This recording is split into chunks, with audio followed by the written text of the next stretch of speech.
എല്ലാവർക്കും മറ്റൊരു എപ്പിസോഡിലേക്ക് സ്വാഗതം.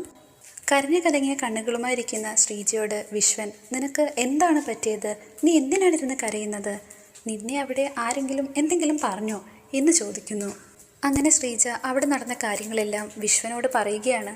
അപ്പോൾ വിശ്വൻ ചോദിച്ചു, നീ ഇത് അമ്മയോടോ അച്ഛനോടോ പറഞ്ഞില്ലേ? അന്നേരം ശ്രീജ, ഞാനിത് ആരോടും പറഞ്ഞില്ല. നീ വേദയോടും പറഞ്ഞില്ലേ എന്ന് ചോദിക്കുമ്പോൾ ഇക്കാര്യങ്ങളെല്ലാം കണ്ടുകൊണ്ട് വേദ അവിടേക്ക് വന്നുവെന്നും തന്നെ വളരെ മോശമായി വഴക്ക് പറഞ്ഞതിന് അവരോട് തട്ടിക്കയറുകയും അവരുമായി വഴക്കുണ്ടാക്കുകയും ചെയ്തുവെന്നും വിശ്വനോട് ശ്രീജ പറയുന്നു. മാത്രമല്ല അപ്പോൾ മുതൽ അവിടെ നിന്നും എങ്ങനെയെങ്കിലും ഓടി മാറിയാൽ മതിയെന്നായിരുന്നു തനിക്കെന്നും വിശ്വനോട് പറയുന്നു. മാത്രമല്ല ഇവിടെ നിന്നാൽ മതിയായിരുന്നുവെന്നും അങ്ങോട്ടേക്ക് പോകേണ്ടിയില്ലായിരുന്നുവെന്നും ശ്രീജ കൂട്ടിച്ചേർക്കുന്നു. ഇത് കേട്ട വിശ്വൻ, എന്തായാലും ഇത്രയുണ്ടായ സ്ഥിതിക്ക് നമ്മളാരും ഇനി അങ്ങോട്ടേക്ക് പോകുന്നില്ല. മാത്രമല്ല നിന്നോട് മോശമായി പെരുമാറിയത് വേദയുടെ അച്ഛനോ അമ്മയോ മുത്തശ്ശിയോ അല്ലല്ലോ എന്നും ഏട്ടൻ്റെ ഭാര്യയല്ലേ എന്നും അതുകൊണ്ട് തന്നെ അവരെ നമ്മൾ ഇനിയും പരിഗണിക്കാതിരുന്നാൽ പോരെയെന്നും വിശ്വൻ ശ്രീജയോട് പറയുന്നു. മാത്രമല്ല നീ ഇക്കാര്യം അച്ഛനോടും അമ്മയോടും പറയാതിരുന്നത് നന്നായി. കാരണം ഇപ്പോഴല്ലേ വേദയുടെ വീട്ടുകാരുമായി അച്ഛനും അമ്മയും അടുക്കുന്നത്. നമ്മൾ കാരണം ആ അടുപ്പത്തിന് ഒരു തടസ്സമുണ്ടാകണ്ട എന്നും വിശ്വൻ പറഞ്ഞു കൊടുക്കുന്നു. ഇത്രയും പറഞ്ഞിട്ട് ശ്രീജ അവിടെ നിന്നും ഞാൻ കാപ്പി എടുക്കാമെന്ന് പറഞ്ഞ് എഴുന്നേൽക്കുമ്പോൾ വിശ്വൻ തടഞ്ഞ്, വേണ്ട ശ്രീജെ, കാപ്പി എടുക്കണ്ട എന്നും പറഞ്ഞ് അവളെ ചേർത്ത് മാറോടണയ്ക്കുന്നു. ഇപ്പോൾ വേദയുടെ വീട്ടിൽ എന്തോ ആലോചനയിൽ മുഴുകി നിൽക്കുകയാണ് വേദയുടെ അച്ഛൻ. അപ്പോഴേക്കും അവിടേക്ക് അമ്മ കടന്നു വരുന്നു. താൻ ഇന്നത്തെ ദിവസം ഇവിടെ അരങ്ങേറിയ കാര്യങ്ങളെല്ലാം ആലോചിച്ച് നിൽക്കുകയായിരുന്നു എന്നും മാത്രമല്ല ഒരിക്കലും നടക്കില്ല എന്ന് കരുതിയ കാര്യങ്ങളല്ലേ ഇന്ന് നടന്നത് എന്നും വേദയുടെ അമ്മയോട് പറയുന്നു. അപ്പോൾ അവർ, അല്ല, പക്ഷേ ഇങ്ങനൊരു ദിവസം ഞാനും അമ്മയും നേരത്തെ തന്നെ മനസ്സിൽ കണ്ടതായിരുന്നു എന്നും തങ്ങൾ അത്രയ്ക്ക് ആഗ്രഹിച്ചൊരു ദിവസമായിരുന്നുവെന്നും വേദയുടെ അമ്മ പറയുന്നു. മാത്രമല്ല ആ കുടുംബത്തിലെ ആളുകൾ നമ്മൾ വിചാരിച്ചത്ര മോശക്കാരല്ല എന്നും നല്ല ആളുകളാണെന്നുമാണ് വേദയുടെ അമ്മയുടെ അഭിപ്രായം. ഒന്നുമില്ലെങ്കിലും ദേശീയ അവാർഡ് കിട്ടിയ ഒരു അധ്യാപകന്റെ വീടല്ലേ അത്. മാത്രമല്ല വിക്രമിന്റെ അച്ഛൻ ഇന്ന് പറഞ്ഞത് കേട്ടില്ലേ എന്നും വേറൊരു വീട്ടിൽ വന്നു കയറിയ പെണ്ണുങ്ങൾക്ക് മറ്റുള്ളവരെക്കാൾ താൻ വലിയതാണെന്ന് തോന്നൽ പാടില്ല എന്ന് ഒരു നല്ല മനസ്സിനുടമയ്ക്ക് മാത്രമല്ലേ അങ്ങനെ ചിന്തിക്കാൻ പറ്റൂ, അല്ലേ ശങ്കരേട്ട എന്ന് ശങ്കരനോട് ചോദിക്കുന്നു. അപ്പോൾ ശങ്കരൻ അത് ശരിവെച്ചുകൊണ്ട്, അതേ പത്മം, ആ വാക്കുകൾ കേട്ടപ്പോഴാണ് എനിക്കും സന്തോഷം തോന്നിയതെന്ന് പറയുന്നു. മോള് ചെന്നുപെട്ട കുടുംബം നല്ല കുടുംബമാണല്ലോ എന്ന് തോന്നൽ അപ്പോഴാണ് തനിക്കുണ്ടായതെന്നും പറയുന്നു. പക്ഷേ ഇത്രയും മൂല്യബോധമുള്ള ഒരാളുടെ മകനായിട്ടും വിക്രം എന്താണ് ഇങ്ങനായി പോയതെന്ന് ശങ്കരൻ ആലോചിക്കുന്നു. മാത്രമല്ല തൻ്റെ മുമ്പിൽ വിധി കാത്തുനിന്ന ആ ചെറുപ്പക്കാരൻ്റെ മുഖം എനിക്ക് ഇപ്പോഴും ഓർത്തെടുക്കാൻ കഴിയുന്നുണ്ട് എന്ന് അദ്ദേഹം പറയുന്നു. വിചാരണവേളയിൽ ഒരിക്കൽ പോലും അയാൾ ആ കുറ്റം നിഷേധിച്ചില്ല എന്നും പറയുന്നു. അന്ന് പ്രോസിക്യൂഷൻ പഴുതുകളെല്ലാം അടച്ചായിരുന്നു അവനെതിരെയുള്ള കേസ് നീക്കിയത്. അങ്ങനെയുള്ള ഒരാളെ അവൾ എന്തിനാണ് തിരഞ്ഞെടുത്തത് എന്ന് ആലോചിക്കുമ്പോഴാണ് ശ്രീകാന്തിൻ്റെ വാക്കിനും പ്രവൃത്തിക്കും ശരിവെച്ചു കൊടുക്കാൻ തോന്നുന്നത്. ഇത് കേട്ടുകൊണ്ട് പത്മം, എനിക്കറിയില്ല ശങ്കരേട്ട, പക്ഷേ അങ്ങനെയുള്ള ഒരാൾക്ക് എന്തെങ്കിലും ദുശീലങ്ങൾ ഉണ്ടാകേണ്ടതല്ലേ. മാത്രമല്ല അന്ന് ജയിലിൽ നിന്നിറങ്ങിയ ശേഷം പിന്നെ പോലീസിന് ഒരിക്കലെങ്കിലും വിക്രമിനെ അങ്ങനെയുള്ളൊരു കേസിൽ അറസ്റ്റ് ചെയ്യാൻ കഴിഞ്ഞിട്ടുണ്ടോ? അതുകൊണ്ട് അവൻ നമ്മുടെ മകൾക്ക് ചേർന്നതാണെന്നാണോ നീ പറഞ്ഞു വരുന്നത്? ദൈവം തിരഞ്ഞെടുത്ത് കൊടുത്തതല്ലേ ശങ്കരേട്ട. അവളുടെ ഇഷ്ടവും അതാണെങ്കിൽ നമ്മൾ എന്ത് ചെയ്യാനാണ്? ശങ്കരേട്ടൻ ഒന്നറിഞ്ഞോ, അവൾ ജൂനിയറായി പ്രാക്ടീസ് ചെയ്യാൻ തീരുമാനിച്ചു. ഇത് കേട്ട ശങ്കരൻ, ആരുടെ കീഴിൽ? അപ്പോൾ പത്മം, അത് പറഞ്ഞില്ല, പക്ഷേ അതിനു വേണ്ടുന്ന കാര്യങ്ങളെല്ലാം ചെയ്യാൻ തുടങ്ങിയെന്നാണ് ഞാൻ അറിഞ്ഞതെന്ന് പറയുന്നു. മാത്രമല്ല വിക്രം ആ വർക്ക്ഷോപ്പിൽ തന്നെ ജോലി ചെയ്യാൻ തുടങ്ങിയെന്നും പറയുന്നു. മാത്രമല്ല എല്ലാം ശരിയാകുമെന്നും തനിക്ക് ആ ഉറപ്പുണ്ടെന്നും പത്മം പറയുന്നു. ഇപ്പോൾ വേദയുടെ മുറിയിലിരിക്കുന്ന വിക്രമിൻ്റെ അടുത്തേക്ക് നടന്നു വരികയാണ് വേദ. എന്നിട്ട് വിക്രമിനോടായി, ഹേയ് മിസ്റ്റർ, നിങ്ങൾ ഉറങ്ങിയില്ലേ? ചിലപ്പോൾ വീട് മാറി കിടക്കുന്നത് കൊണ്ടായിരിക്കും. നിങ്ങൾക്ക് കുടിക്കാൻ എന്തെങ്കിലും എടുക്കണോ? ജ്യൂസോ നാരങ്ങ വെള്ളമോ അങ്ങനെ എന്തെങ്കിലും? അതൊന്നും തനിക്ക് വേണ്ടെന്ന് വിക്രം പറയുന്നു. അപ്പോൾ വേദ, എന്താണ് ഇന്ന് നിങ്ങളുടെ ശബ്ദത്തിലൊരു മാറ്റമുണ്ടല്ലോ, കുറച്ച് മയമുണ്ടല്ലോ. ചിലപ്പോൾ എൻ്റെ വീട്ടിലായതുകൊണ്ടായിരിക്കും അല്ലേ എന്ന് പറയുന്നു. എങ്കിലും എൻ്റെ വീട്ടിലായതുകൊണ്ടോ എനിക്ക് വേണ്ടിയോ നിങ്ങൾ നിങ്ങളുടെ ക്യാരക്ടർ മാറണ്ട എന്നും വേദ കൂട്ടിച്ചേർക്കുന്നു. മാത്രമല്ല മറ്റുള്ളവർ കേൾക്കാതിരിക്കാൻ കുറച്ച് ശബ്ദം മാത്രം കുറച്ചാൽ മതിയെന്ന് പറയുന്നു. എന്നിട്ട് വിക്രം വേദയോടായി ചോദിക്കുന്നു, നീ എന്തിനാണ് ഞാൻ രാവിലെ നിന്നോട് ചോദിച്ച ചോദ്യത്തിന് ഉഴപ്പി മറുപടി പറഞ്ഞത്?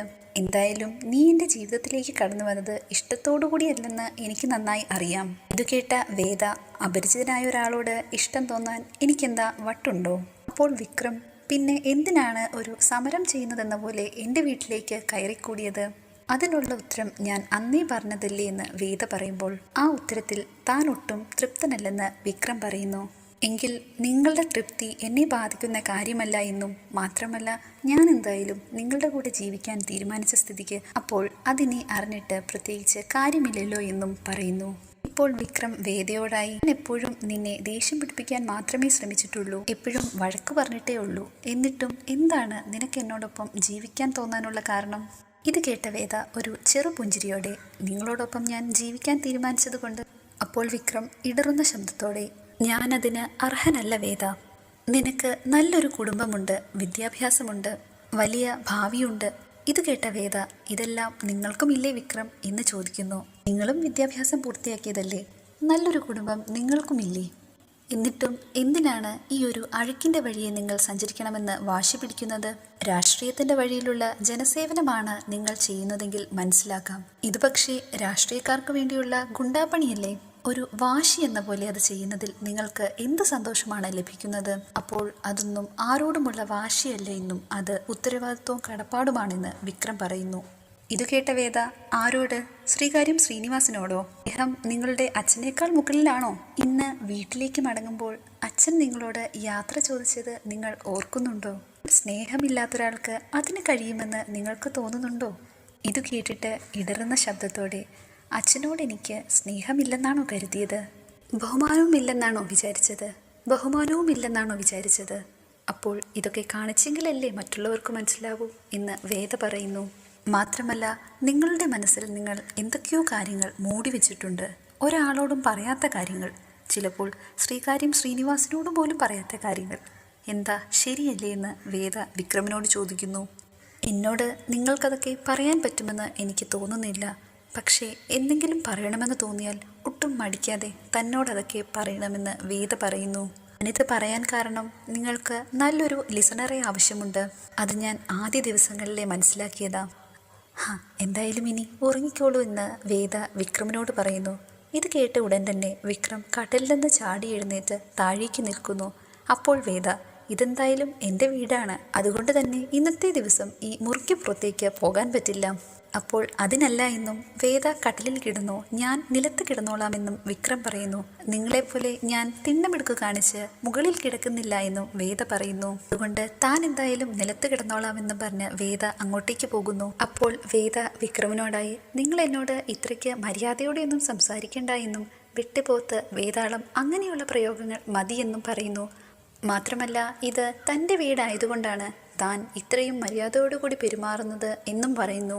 മാത്രമല്ല നാളെ തൊട്ട് എന്തെങ്കിലും കന്നന്തിരിവുകൾ കാണിക്കുമ്പോൾ ഇതിലും മോശമായിരിക്കും തൻ്റെ സ്വഭാവമെന്ന് വേദ പറയുന്നു. അങ്ങനെ ഇരുവരും ഗുഡ് നൈറ്റ് പറഞ്ഞ് ഉറങ്ങാനായി ഒരുങ്ങുന്നു. രണ്ടുപേരും ചെറുപുഞ്ചിരിയോടെ ഇരുവരെയും നോക്കുന്നു. പിറ്റേന്ന് വിഗ്രഹത്തെ പൂജിച്ചുകൊണ്ട് പൂജാമുറിയിൽ നിൽക്കുകയാണ് വേദയും വിക്രമും മറ്റുള്ളവരും. അപ്പോൾ അച്ഛമ്മ സാവിത്രിയോടായി, കണ്ടില്ലേ സാവിത്രി, 2 ദിവസം സീതാരാമന്മാരെ ഭജിച്ചതേയുള്ളൂ, അപ്പോഴേക്കും കുട്ടികളുടെ സ്വഭാവത്തിൽ വന്ന മാറ്റം കണ്ടില്ലേ? ഇത് കേട്ട സാവിത്രിയമ്മ ശരിവെച്ചുകൊണ്ട്, ഈ കുടുംബത്തിലേക്ക് ഒരു നേരവാശിയെ കൂടിയാണ് ഇവർ തരേണ്ടത്, എന്നിട്ട് അല്ലേ അമ്മണിയമ്മേ എന്ന് ചോദിക്കുന്നു. ശരിക്കും പറഞ്ഞാൽ ഇരട്ടക്കുട്ടികളെയാണ് തനിക്ക് വേണ്ടതെന്നും എന്നിട്ട് വേണം തനിക്ക് അവരോടുമൊത്ത് റീൽസ് ചെയ്യാനെന്നും അമ്മണിയച്ചമ്മ പറയുന്നു. അപ്പോൾ അങ്ങോട്ടേക്ക് വന്ന വേദ, ഒന്ന് മിണ്ടാതിരിക്കച്ചമ്മേ, തങ്ങളെ നാണം കെടുത്തരുതേ എന്നും പറയുന്നു.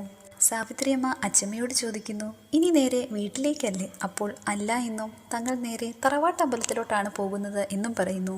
അവിടെ ചെന്ന് ഈ വിഗ്രഹം തിരിച്ച് നടയിൽ ഏൽപ്പിക്കണമെന്നും പറയുന്നു.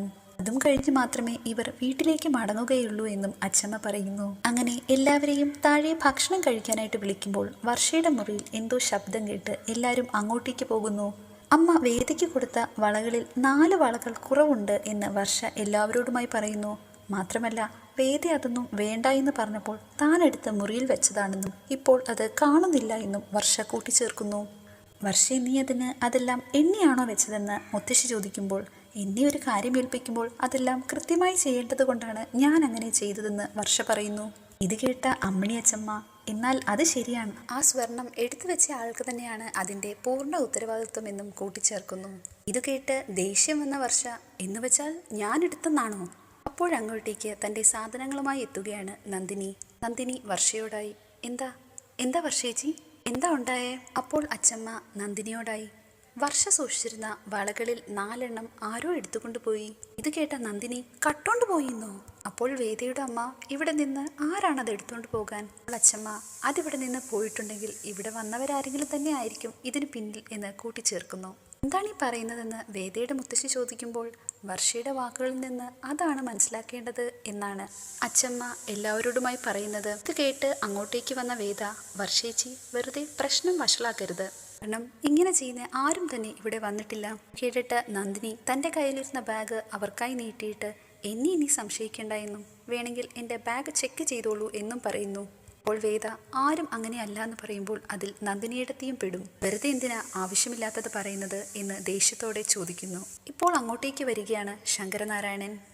എന്താ എന്താ രാവിലെ തന്നെ ഒരു ബഹളം? അപ്പോൾ വേദ അച്ഛനോടായി, അച്ഛാ ഞാനിവിടെ ഏൽപ്പിച്ചിരുന്ന സ്വർണത്തിൽ 4 വളകൾ ആരോ എടുത്തോണ്ട് പോയി എന്നാണ് വർഷേച്ചി പറയുന്നത്. അപ്പോൾ വർഷ ഞാൻ വെറുതെ പറയുന്നതല്ലെന്നും ആർക്കു വേണമെങ്കിലും വന്ന് നോക്കാമെന്ന് പറയുന്നു. ഇത് കേട്ട് ഏറ്റുപിടിക്കുകയാണ് ശ്രീകാന്ത്. എങ്കിലും കൊണ്ടുപോകാതെ അതിവിടെ നിന്ന് പോകത്തില്ലല്ലോ എന്ന് എല്ലാവരോടുമായി പറയുന്നു. ഇത് കേട്ടിട്ട് ശങ്കരൻ, നീ പറയുന്നത് എന്താന്ന് വെച്ചാൽ ഇവിടെ ഉണ്ടായിരുന്ന ആരോ അത് എടുത്തോണ്ട് പോയി എന്നല്ലേ? നീ പറഞ്ഞ സ്ഥിതിക്ക് നിനക്ക് ആരെയാണ് സംശയം എന്ന് കൂടി പറഞ്ഞുകൂടെ എന്ന് ശങ്കരൻ ശ്രീകാന്തിനോട് ചോദിക്കുന്നു. അപ്പോൾ ശ്രീകാന്ത്, എങ്കിൽ ആരെ വേണമെങ്കിലും സംശയിച്ചൂടെ? കേട്ട് ദേഷ്യം വന്ന വിക്രം, ദേ ശ്രീകാന്തേ, ഒരുമാതിരി കാടടച്ച് സംസാരിക്കരുത്. ഞാൻ ഇത്രയും കേട്ടു നിൽക്കുകയായിരുന്നു എന്ന് കരുതി മിണ്ടാതിരിക്കുമെന്ന് കരുതണ്ട. അപ്പോൾ ശ്രീകാന്ത്, നീ മിണ്ടാതിരുന്നാലും മിണ്ടിയാലും പ്രത്യേകിച്ച് ഒന്നും തന്നെ സംഭവിക്കാൻ പോകുന്നില്ല. നഷ്ടപ്പെട്ടത് തന്നെയാണ്. എങ്കിൽ പിന്നെ നിങ്ങൾ ആരെടുത്തു എന്ന് കൂടി പറയുന്ന വിക്രം കൂട്ടിച്ചേർക്കുന്നു. അപ്പോൾ ശ്രീകാന്ത്, അത് തെളിയിക്കാൻ വേണ്ടിയാണ് പോലീസെന്നും പോലീസ് വന്ന് തെളിയിക്കട്ടെ എന്നും പറയുന്നു. ഇതിന് കൂട്ടു നിൽക്കുകയാണ് വർഷ. പോലീസ് വന്ന് എല്ലാവരോടുമായി ചോദിക്കട്ടെ, എങ്കിലല്ലേ ആരാണത് എടുത്തത് എന്ന് അറിയുകയുള്ളൂ എന്നും പറയുന്നു. ഇപ്പോൾ വിക്രം ദേഷ്യത്തോടെ അച്ചമ്മയുടെ നേർക്ക്, അച്ചമ്മയ്ക്ക് ഇപ്പോൾ തൃപ്തിയായല്ലോ അല്ലേ? ഈ വീട്ടിലേക്ക് ഞാൻ പടി കയറുകയില്ലെന്ന് തീരുമാനിച്ചതാണ്. അങ്ങനെ ഇരുന്നപ്പോൾ അച്ചമ്മയാണ് വിഗ്രഹം പൂജ എന്നൊക്കെ പറഞ്ഞ് സെന്റിമെന്റ്സ് കളിച്ച് എന്നെ ഇവിടേക്ക് കയറ്റിയത്. നമ്മുടെ വീട്ടുകാരെ മുഴുവൻ സംശയത്തിന്റെ മുന്നിൽ നിർത്തിയപ്പോൾ അച്ചമ്മയ്ക്ക് തൃപ്തിയായല്ലോ അല്ലേ എന്ന് വിക്രം ചോദിക്കുന്നു. ഇത് കേട്ടിട്ട് പുഞ്ചിരിയോടെ വിക്രമിനോട് അച്ചമ്മ, നീ ഒന്നും മിണ്ടാതിരിക്കടാ, സംശയം ആരുടെ നേർക്കാണെന്ന് ഇവർ പറയട്ടെ, എന്നിട്ടാവാം ഇനി കൂടുതൽ സംസാരം. അപ്പോൾ വർഷ, സംശയിക്കണമെങ്കിൽ ആരെ വേണമെങ്കിലും സംശയിക്കാമെന്നും ദേശീയ അവാർഡ് കിട്ടിയ അധ്യാപകനാണ് എന്നും പറഞ്ഞ് അച്ഛനെയും സംശയിക്കാതിരിക്കാൻ വഴിയില്ലല്ലോ എന്നും ശ്രീകാന്ത് കൂട്ടിച്ചേർക്കുന്നു. ഇത് കേട്ടിട്ട് ദേഷ്യം വന്ന വിക്രം ശ്രീകാന്തിന്റെ ഷട്ടിൽ കയറി പിടിച്ച് അടിക്കുവാനായി ഒരുങ്ങുന്നു. അപ്പോൾ അച്ചമ്മ ഇടപെടുന്നു. അവനെ വിട് വിക്രം, ഇനി ആരും കൂടുതൽ സംസാരിക്കേണ്ട, സ്വർണം എവിടെയുണ്ടെന്ന് എനിക്കറിയാമെന്ന് അച്ചമ്മ പറയുന്നു. അപ്പോൾ ഹോളിൽ ഇരിക്കുന്ന ഒരു ചെടിച്ചട്ടി ചൂണ്ടി അച്ചമ്മ, സ്വർണം ഇരിക്കുന്നത് ആ ചെടിച്ചട്ടിക്കുള്ളിലാണ്, സംശയമുള്ള ആർക്കും പോയി അത് നോക്കാം. അത് തന്നെ വേദയുടെ അമ്മ അങ്ങോട്ടേക്ക് ചെല്ലുന്നു. ആ ചെടിച്ചട്ടിയിൽ നിന്നും വളകൾ തപ്പിയെടുക്കുന്നു. ഇത് കണ്ട് ഞെട്ടിത്തെറിച്ച് നിൽക്കുകയാണ് എല്ലാവരും. അപ്പോൾ അച്ചമ്മ എല്ലാവരോടുമായി, ആ വളകൾ അവിടെ കൊണ്ടുവച്ചത് ഞാനാണ്. ഇത് കേട്ട നന്ദിനി, അച്ചമ്മ എന്താണ് ഈ പറയുന്നത്? അവരുടെ മുറിയിലിരുന്ന സ്വർണം അച്ചമ്മ ആരും കാണാതെ രാത്രിയിലെടുത്ത് ഇവിടെ കൊണ്ടുവച്ചെന്നോ? എന്തിനാണ് ഇങ്ങനെ ചെയ്തത് എന്ന് നന്ദിനി ചോദ്യം ചെയ്യുന്നു. അച്ചമ്മ മറുപടിയായി, പക്ഷേ ആ മുറിയിൽ നിന്നല്ല ഞാൻ എടുത്തത്, അതും രാത്രിയിലുമല്ല. ഇത്രയും പറഞ്ഞ് നന്ദിനിയുടെ കരണത്ത് ഒറ്റയടി അടിക്കുന്നു അച്ചമ്മ. അച്ചമ്മ എല്ലാവരോടുമായി, ഞാൻ അത് ഇന്നലെ എടുത്തത് ഇവിടെ ഇന്നലെ സുധാകരനും കമലയും ശ്രീജയും പോകുന്നതിന് മുമ്പാണ്, അല്ലാതെ നിങ്ങൾ പറഞ്ഞ പോലെ രാത്രിയിലല്ല എന്ന് പറയുന്നു. വർഷയുടെ കയ്യിൽ നിന്ന് നീ അത് വാങ്ങി ശ്രീജയുടെ ബാഗിൽ ഇന്നലെ കൊണ്ടുവെക്കുന്നത് ഞാൻ കണ്ടതുകൊണ്ട്. ഇത് കേട്ടിട്ട് കള്ളക്കണ്ണീരഭിനയിച്ച് നന്ദിനി, അച്ചമ്മ എന്താണ് ഈ പറയുന്നത്? ഞാനത് കൊണ്ടുവച്ചെന്നോ? നീ വിഷയം മാറ്റാനായി വർഷ സ്വർണം കണ്ടുപിടിച്ചെന്നായപ്പോൾ പുതിയ കഥയായോ? എന്നിട്ട് വർഷയോടായി, എടി വർഷേ, ഇന്നിതിവിടെ രാവിലെ ചർച്ചയാകുമെന്ന് എനിക്കറിയാമായിരുന്നു. അതുകൊണ്ട് തന്നെ ഞാൻ ഇവിടുന്ന് ഇത് എടുത്തു തന്നാൽ ഇത് എൻ്റെ തലയിലാകുമെന്ന് എനിക്കറിയാമായിരുന്നു. പക്ഷേ ഈ അമ്മിണിയച്ചമ്മയ്ക്ക് ഒരു ശീലമുണ്ട്, വീഡിയോ പിടുത്തം. അതുകൊണ്ട് ക്യാമറ കള്ളം പറയില്ല, ദാ വേണ്ട തെളിവുകൾ ഇതിലുണ്ട് എന്നും പറഞ്ഞ് ഫോൺ എല്ലാവരുടെയും നേർക്കായി നീട്ടുന്നു. പെട്ടെന്നുണ്ടായ അച്ചമ്മയുടെ ഈ വെളിപ്പെടുത്തലുകൾ കാരണം തൊലിയുരിഞ്ഞു നിൽക്കുകയാണ് ശ്രീകാന്ത്, നന്ദിനി, വർഷ, ഈ മൂവരും. അതോടുകൂടി 166ാമത്തെ എപ്പിസോഡ് ഇവിടെ അവസാനിക്കുന്നു. എല്ലാവരും please like, share and subscribe to this channel.